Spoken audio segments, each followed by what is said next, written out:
Bueno, otra vez buenas tardes a todos los que nos están oyendo o buenas noches. Realmente un gusto estar, nuevamente queriendo compartir algo con todos ustedes en este tiempo tan complicado como es un tiempo de cuarentena aquí en Bolivia. Sé que mucha gente está cansada y fatigada y ansiosa dentro de lo que es el esperar que todo esto pase. Como ya hemos hablado antes, creo que es muy importante entender de que no es un tiempo en el cual va a durar solo unos días más, sino que se va a alargar. Es un tiempo de mucho cuidado, pero también es un tiempo de mucha fe. Y hoy día es 2 de marzo. Ayer fue el Día del Trabajador. Y yo creo que es importante que en toda esta experiencia que estamos teniendo y que ya hemos compartido respecto a lo que nos espera más adelante, que esto del coronavirus o el COVID-19 simplemente es una pequeña parte de todo lo que Dios ha determinado que suceda. Y esto porque el hombre mismo ha guiado o ha empezado a sembrar lo que es el enojo de Dios, la ira de nuestro Señor, la molestia, el celo que Él tiene por nosotros, porque si bien es amor, también es fuego consumidor, y a sus hijos Él disciplina, y a este mundo tiene que castigar. Por eso mismo Dios determina cada una de las cosas que están sucediendo, así que no nos sorprenda a ninguno de nosotros que por qué están sucediendo estas cosas. Más bien yo creo que Dios está inclinando a cada uno de nosotros a hacer lo que es correcto, ponernos de rodillas y buscar de Dios. Pero cuando nosotros nos ponemos de rodillas, tenemos que tener bien en claro que es pidiendo misericordia y con un corazón sincero, siendo limpios de todo pecado. Y tal vez una parte importante que quiero hacer notar, y no porque ayer haya sido el Día del Trabajador aquí en Bolivia, 1 de mayo, es que nosotros tenemos que asumir lo que es el cristianismo, o lo que es seguir a Cristo, o lo que es ser cristiano, o lo que es ser seguidor de nuestro Señor, o ser siervos del Dios Altísimo, o aquellos en los cuales nosotros nos hemos convertido al rechazar todo lo que el mundo nos ofrece, aquello que es simplemente vanagloria, lo que es simplemente deseos de la carne, pecar sin tener conciencia de que está bien o mal, sino que Dios ha tenido misericordia para podernos transformar y renovar. Es que nosotros tenemos una nueva profesión. Y tenemos que ser bien claros en este concepto. Cuando uno tiene una nueva profesión, o cuando uno tiene una nueva profesión o una profesión, tiene que ejercerla. ¿No? Nosotros hemos sido llamados a tener una profesión. Y eso es algo muy importante para cada cristiano entender. Porque cuando uno tiene una profesión, significa de que ha sido llamado para algo. No es simplemente para que ya soy cristiano y las cosas terminan en ese lugar. No. Cuando nosotros llegamos al cristianismo, tenemos que tener bien claro una cosa. La profesión que nosotros tenemos, ¿sí?, exige que nosotros tengamos que entregar toda nuestra vida al Señor Jesús y poder con Él empezar a predicar su palabra y buscar lo que Él anhelaba. Quiero leerles 2 versículos de la Biblia que están en Hebreos, que justamente hablan de la profesión, y resaltar lo importante que es tener conciencia de que nosotros somos llamados a predicar, a hablar, a decir las cosas como son, no como hombre, no en ira, no en enojo, sino con celo de Dios. Si se acuerdan ustedes cuando el Señor Jesús entró en el templo y vio que los mercaderes estaban ahí vendiendo en las mesas y Dios dice que tuvo celo de la casa de Dios. Y uno dice, pero ¿acaso estaban haciendo algo incorrecto? No, estaba permitido hacer, lo que era la negociación o la transacción de palomas y todo lo demás, porque era lo que tenían que llevar al templo para ser sacrificado y todo lo que era el ritual o el sacrificio que hacían los judíos.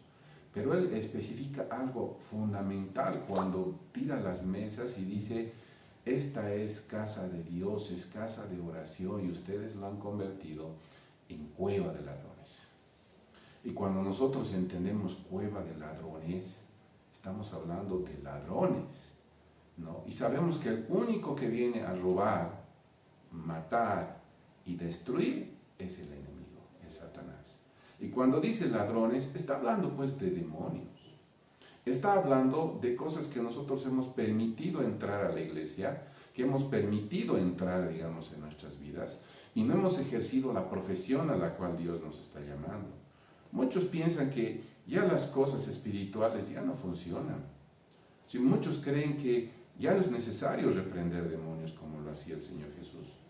No he visto la vida del Señor Jesús en un sentido físico, como una visión, viendo cómo el Señor Jesús reprendía demonios. Sí he visto, hermanos, en el Señor reprender en estos tiempos, estos 20 años que estoy en el Señor, de reprender demonios y cómo los demonios salen con olores fétidos y hacen voces extrañas, se mueven como serpientes y en mil de manifestaciones respecto a lo que son los espíritus inmundos en un hombre que es liberado.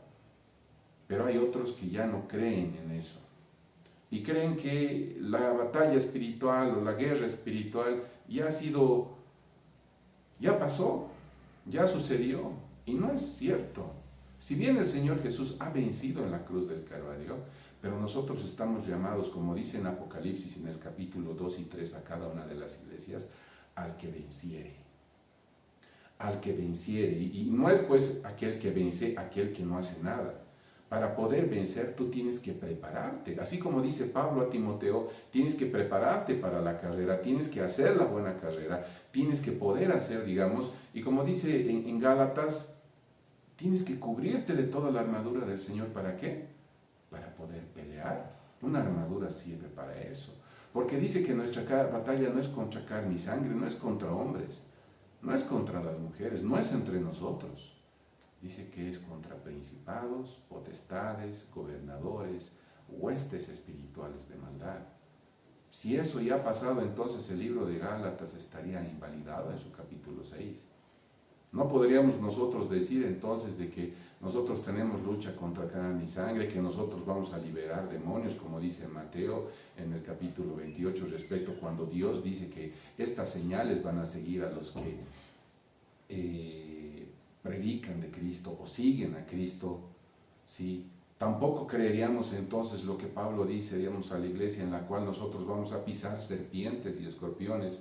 Todo eso es figura y sombra, pero es algo espiritual, es algo que los hombres tenemos que hacer. Y es una cosa sumamente difícil para aquellos que no tienen fe. Y ahí es donde yo quiero empezar a ver cómo empieza nuestra profesión.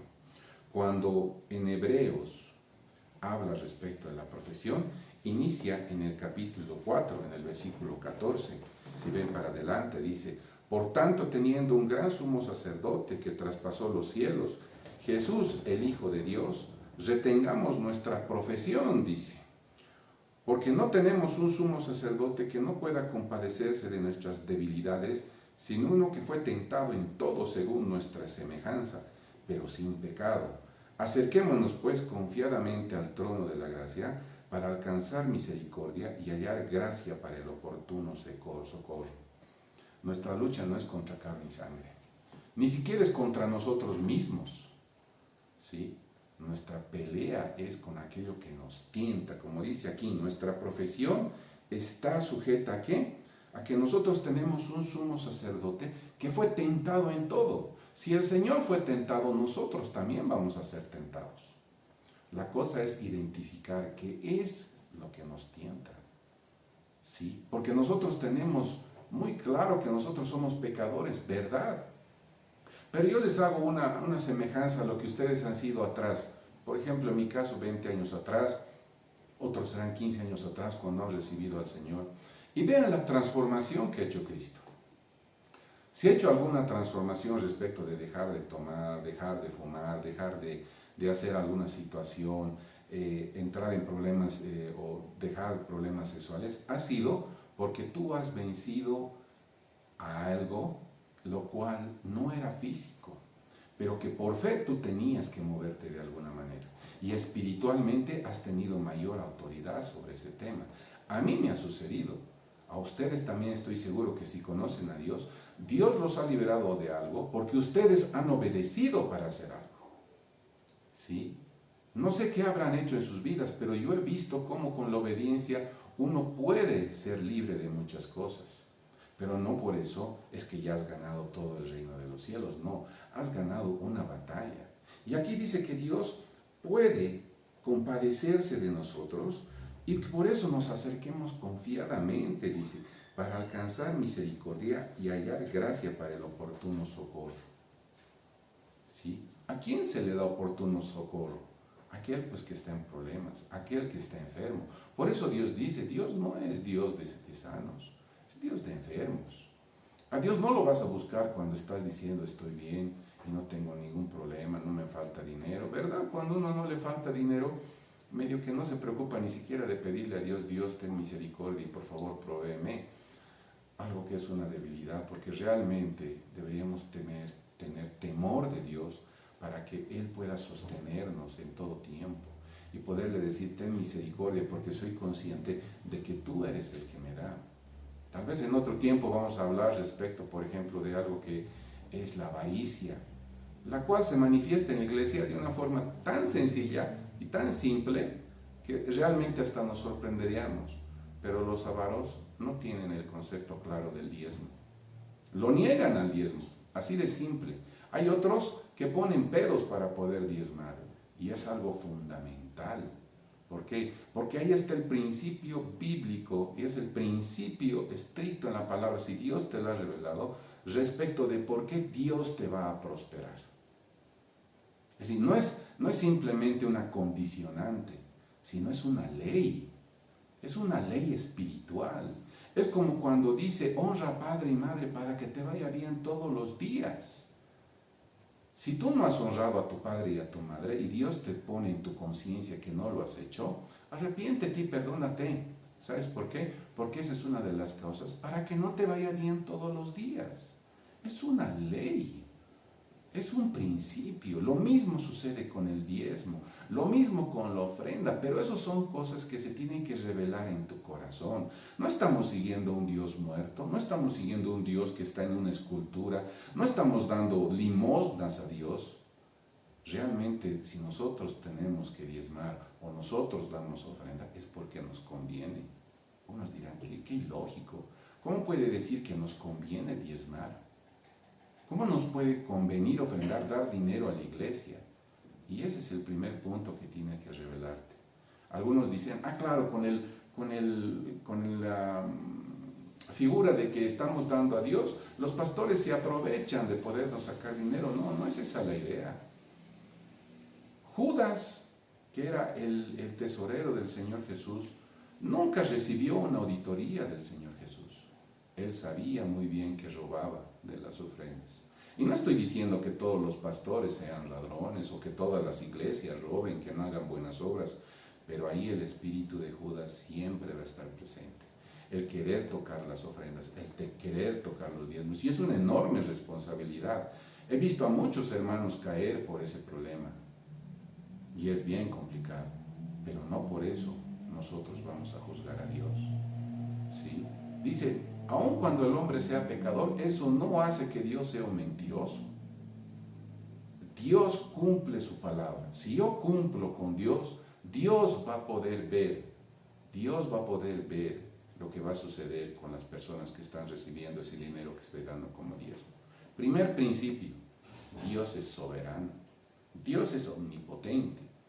Dios no se le oculta nada.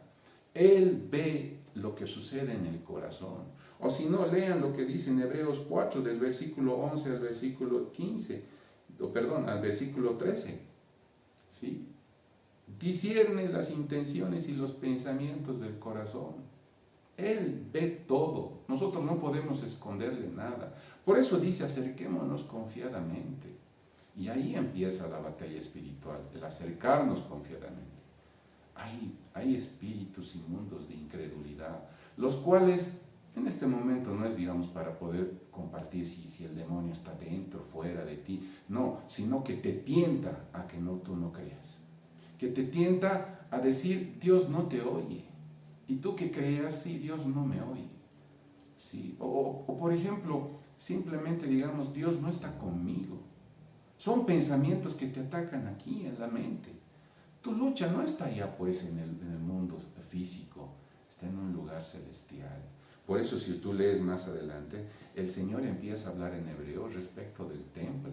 Este gran sumo sacerdote rompió el velo, pero dice pues que fue en un lugar celestial, no fue ya en lo físico, no fue en el templo hecho por Salomón o por los judíos, no fue ahí. Fue en un lugar celestial, ¿no? Y si ustedes ven, hay un lugar santo, un lugar santísimo, está el atrio, realmente dividido en 3 partes, el templo del Señor. Yo les pregunto a ustedes, ¿y ahora quién es el templo? ¿Quién es la casa de Dios que habla en Hebreos? Somos nosotros, espíritu, alma y cuerpo. El espíritu vive en el espíritu de vida ahí adentro de nosotros, está ahí, en el espíritu. En el alma es donde se desarrolla, por eso nuestra alma es la que está en juego. Nuestra alma es la que necesita ser salvada, la que necesita ser santificada, la que necesita ser limpiada. Y en el alma ustedes tienen ahí que sentimientos, emociones, pensamientos. Y obviamente está pues la conciencia. Ahí la conciencia es donde discierne el bien y el mal. Ahí es donde tú defines si crees o no crees. Ahí es donde defines lo que es bueno y lo que es malo. Lo que los hablaba las anteriores veces. ¿Es bueno ir a bailar al gran poder? ¿Es bueno ofrendar al Equeco? ¿Es bueno participar de lo que se hace en carnavales? ¿Es bueno participar en lo que se hace, digamos, en Halloween? ¿No? En lo que se hace en Navidad, adorando lo que no debería adorarse, haciendo que la ira del Señor caiga sobre todo este mundo. Por eso tenemos que arrepentirnos y que la verdad, como dice la palabra, la verdad os hará libres. Hay otra parte más en la cual quiero leerles, en la cual habla respecto a la profesión, y está en el capítulo 10, versículo 19 para adelante, también de Hebreos, el cual dice, así que hermanos, teniendo libertad para entrar en el lugar santísimo por la sangre de Jesucristo, por el camino nuevo y vivo que Él nos abrió a través del velo, esto es de su carne, y teniendo un gran sumo sacerdote sobre la casa de Dios, acerquémonos con corazón sincero, en plena certidumbre de fe, purificándonos los corazones de mala conciencia, y lavados los cuerpos con agua pura, mantengámonos firme, sin fluctuar la profesión de nuestra esperanza, porque fiel es el que prometió. Y considerémonos unos a otros para estimularnos al amor y a las buenas obras, no dejando de congregarnos como algunos tienen por costumbre, sino exhortándonos, y tanto más cuando veáis que aquel día se acerca. 3 cosas fundamentales. 1, sumo sacerdote, la sangre de Cristo, haciendo la obra, rompiendo el velo, pudiendo entrar, como dice en la anterior parte que hemos leído en el capítulo 4, confiadamente a la presencia del Señor. 2, mantengamos nuestra profesión sin fluctuar, firmes. Y la palabra firme, acuérdate, ponte todo el escudo, todo lo que es el yelmo, todo lo que es la espada, todo lo que son las sandalias del Evangelio, todo lo que es el escudo que habla, digamos, en Efesios 6. ¿Para qué dice? Para que os mantengáis firme el día de ¿qué? ¿Sí? El día en el cual pues tengas que ir en contra de todo lo que no es carne y sangre, sino lo que es espiritual. ¿Sí? Para mantenernos firmes el día de la prueba. El día de la prueba, porque todos vamos a ser tentados, todos tenemos que ser tentados, todos somos llamados por la carne que todavía tenemos, porque nosotros no somos ángeles, no estamos transformados todavía, somos pues de carne. Y ahí es donde entra la tercera parte. Considerémonos unos a otros para estimularnos al amor, dice. Dice, no te dejes de congregar. Y último dice, acuérdate, ¿sí? Acuérdate de esto, sino exhortándoos, y tanto más cuando veáis que aquel día se acerca. Y cuando dice aquel día se acerca, completa el evangelio que nosotros tenemos que dar. ¿Sí? Porque algunos simplemente hablan respecto de la obra del Señor en la cruz y todo lo demás, pero no tienen claro, ¿sí? O no tienen, digamos, específicamente puesto en su corazón que lo que nos sostiene es la venida de nuestro Señor Jesucristo. Nosotros tenemos que tener claro que el Señor Jesús está viniendo, que el Señor Jesús nos está mostrando lo que va a suceder más adelante. En otras oportunidades vamos a hablar respecto de cómo Dios está mostrando a su pueblo lo que va a suceder. Porque su pueblo es el que puede decir lo que va a suceder. Jeremías, Isaías, todos los profetas empiezan a decir cosas respecto de lo que iba a suceder. Isaías habla respecto de lo que iba a nacer el Señor Jesús en Belén. ¿Dónde iba a nacer? ¿Quiénes lo iban a ver?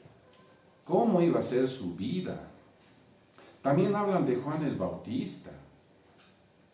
¿Ustedes creen que si Dios en el Antiguo Testamento ha hablado de la venida del Señor, ustedes creen que no ha hablado respecto de su segunda venida? Así como lo han visto sus discípulos subir en una nube, así lo vamos a ver bajar. Y para eso nosotros tenemos eventos, tenemos sucesos, tenemos hechos. Es tan importante empezar a entender esa parte. Pero la parte final respecto a la venida del Señor Jesús implica un tema fundamental. Porque uno dice, yo vivo en esta vida, yo creo en el Señor, la sangre de Cristo, voy a ver, digamos, cómo me están tentando para yo poder hacer guerra espiritual, porque es la reprensión en el sentido de poderse cubrir, en el sentido de poder reprender algo que Dios te muestre para que tú puedas atarlo, como dice la palabra, en varias partes de la palabra del Señor, tanto en el Nuevo como en el Antiguo Testamento. En el Nuevo, por ejemplo, el Señor Jesús muestra cuántas veces ha reprendido demonios para ser libres de una y otra cosa, de enfermedades, de demonios y de infinidad de cosas. ¿Ustedes creen que si el Señor ha hecho eso, como dice el Señor, mayores cosas harán ustedes? Mayores cosas. Entonces, ¿por qué nos falta, digamos, el concepto de confianza que tenemos en el Señor? Por un versículo en el cual termina el versículo 10 y es sustentado todo el capítulo 11, en el capítulo 10 en su último versículo, y que es sustentado en todo el capítulo 11. Dice el versículo 39, pero nosotros no somos de los que retroceden para perdición, sino de los que tienen fe para preservación del alma. El fin de nuestra fe, como dice en Santiago, es la salvación de nuestras almas, la preservación de nuestras almas.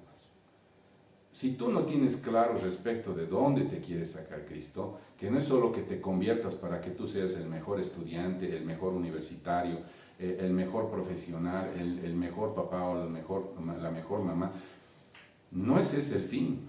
Eso simplemente es el reflejo de tu transformación. El propósito final, el objetivo final del Señor Jesús es la preservación del alma. El Señor Jesús lo pone muy en claro respecto de lo que es el alma. Y quiero que vayan conmigo a lo que es a Santiago, que está justamente después de Hebreos. ¿Ya? Y quiero que lean conmigo, a 1 Pedro, no es Santiago, a 1 Pedro, ¿sí? En el capítulo 1. ¿Sí? Y aquí dice muy claramente el Señor Jesús. ¿Sí? Versículo 9. Leamos desde el versículo 8. ¿A quién amáis sin haberle visto? En quien creyendo, aunque ahora no lo veis, os alegráis con gozo inefable y glorioso. Está hablando del Señor Jesús, ¿no ve? Obteniendo el fin de vuestra fe, dice el versículo 9, que es la salvación de vuestras almas, la preservación de nuestras almas. Los profetas, versículo 10, que profetizaron de la gracia destinada a vosotros, inquirieron y diligentemente indagaron acerca de esta salvación, escudriñando qué persona y qué tiempo indicaba el Espíritu de Cristo que estaba en ellos, el cual anunciaba de antemano los sufrimientos de Cristo y las glorias que vendrían tras ellos.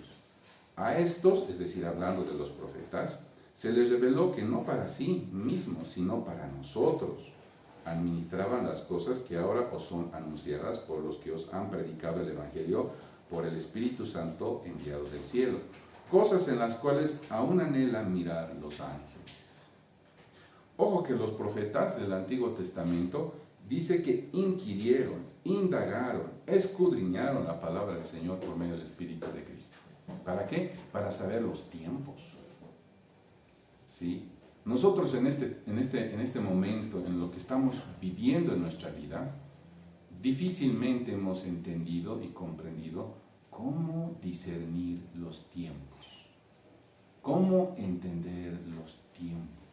Nos estamos pareciendo mucho a los fariseos o a los saduceos, los cuales decían al Señor, danos una prueba, y el Señor Jesús les decía, realmente ustedes saben discernir cuándo va a llover, cuándo no va a llover, solo con mirar el cielo, pero cuando se trata de los tiempos, ustedes no tienen ni idea. Qué importante es ver los tiempos. Y eso habla respecto a la venida del Señor Jesús. Cuando nosotros vemos nuestra profesión, tenemos que entender claramente todo lo que eso implica.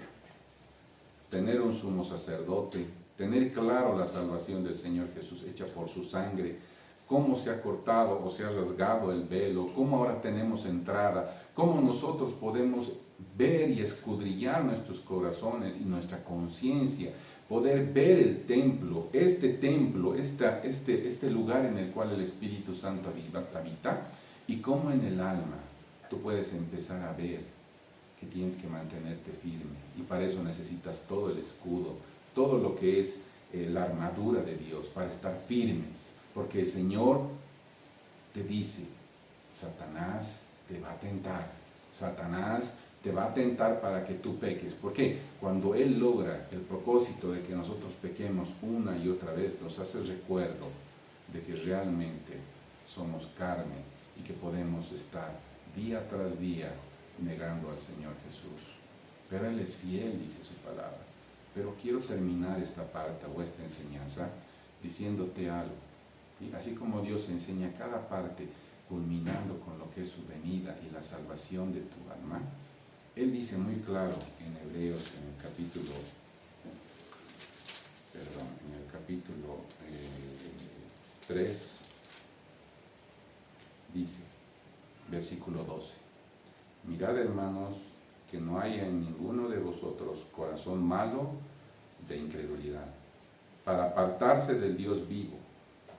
Antes, exhortaos los unos a los otros cada día, en tanto se dice hoy, para que ninguno de vosotros se endurezca por el engaño del pecado. Cuando nosotros no reconocemos espiritualmente qué es lo que nos está haciendo caer una y otra vez y no trabajamos en santificar nuestra alma, ¿qué puede suceder? Podemos ser engañados, ¿sí?, por el pecado. Puede endurecerse nuestro corazón. Y cuando se endurece nuestro corazón, ¿qué sucede? Podemos ser incrédulos. Y podemos apartarnos de Dios, dice de aquí la palabra, del Dios vivo.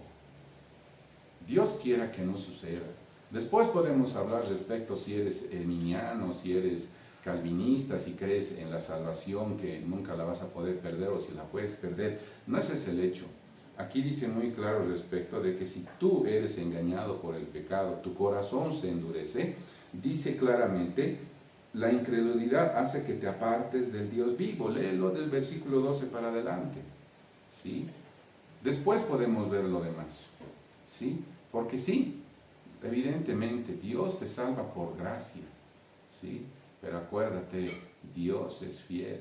Aun cuando tú le seas infiel, Él va a terminar la obra que ha empezado. Hay muchas promesas respecto de Dios, pero la exhortación está, oye, cuidado que el pecado te engañe, te endurezca el corazón, entra la incredulidad, y cuando hay incredulidad significa que no hay fe. Y la palabra es bien clara, porque el justo por la fe vivirá, ¿no? Y si no lo haces con fe, si hay incredulidad, eso dice que aborrece al Señor Jesús, ¿sí? Así que, hermanos, yo quiero pedirles en el Señor. La profesión que nosotros tenemos, ¿sí? Que este 1 de mayo sea importante que tú entiendas que tienes una profesión. No es simplemente servir al Señor Jesús o a un hombre como si fuera esto. Si un pastor dice, y el Señor es fiel, amén. El Señor te va a dar una casa, amén. El Señor te va a dar un auto, amén. Que tú tienes que venir y dar plata en el altar simplemente porque yo lo digo, amén. No.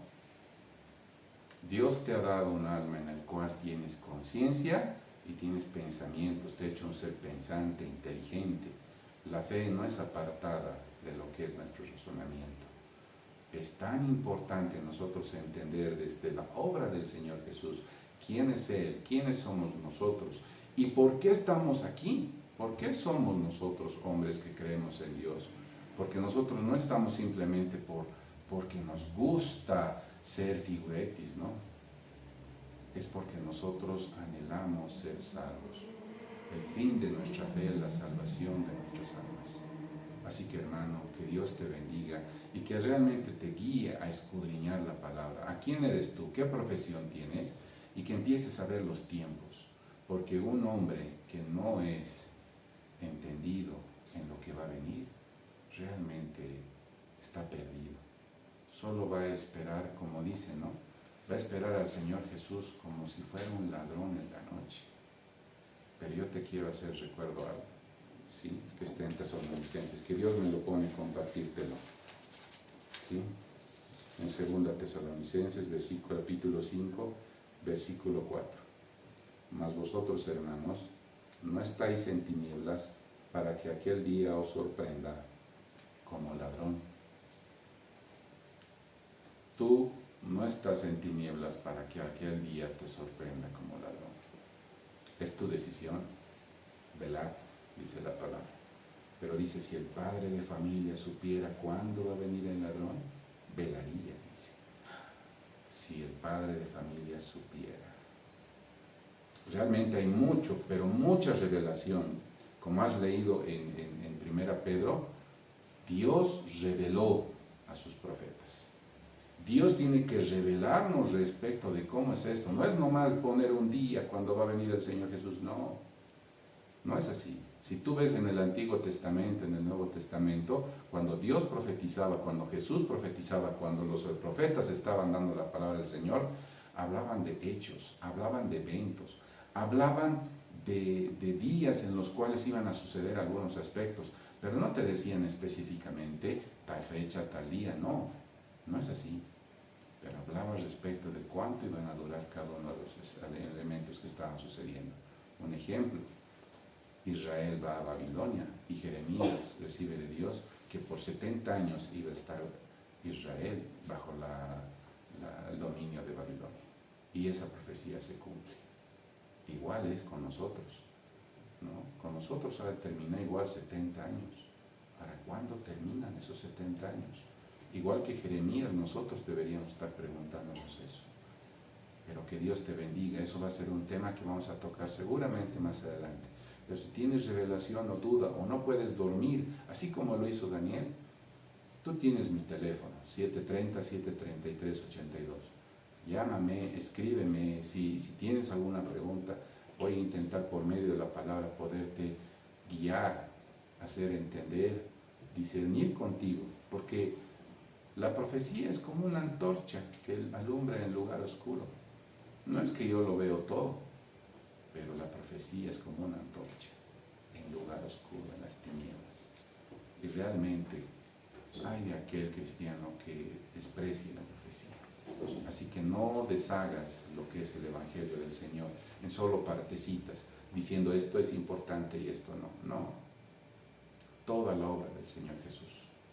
Te llamo para que tú te acerques al Señor. Rindas tu corazón. En este momento yo, en el nombre de Jesús, oro por ti, para que tú puedas ser bendecido. Y en el nombre de Jesús, ato todo espíritu inmundo, todo demonio que quiera, Señor, poner incredulidad en ustedes. Y que les dé fe, les dé fortaleza, que puedan levantar su espada, como dice, ¿no? Tu espada, ¿no? Tu espada y tu escudo, ¿sí? Que puedas tú empezarte a armar toda la armadura y en el nombre de Jesús derribes, ¿no? Destruyas ¿no? Y que plantes y edifiques, como decía Jeremías. Que en el nombre de Jesús tú oyes serpientes y escorpiones y seas libre en el nombre de Jesús. Que Dios te bendiga y gracias por oírme.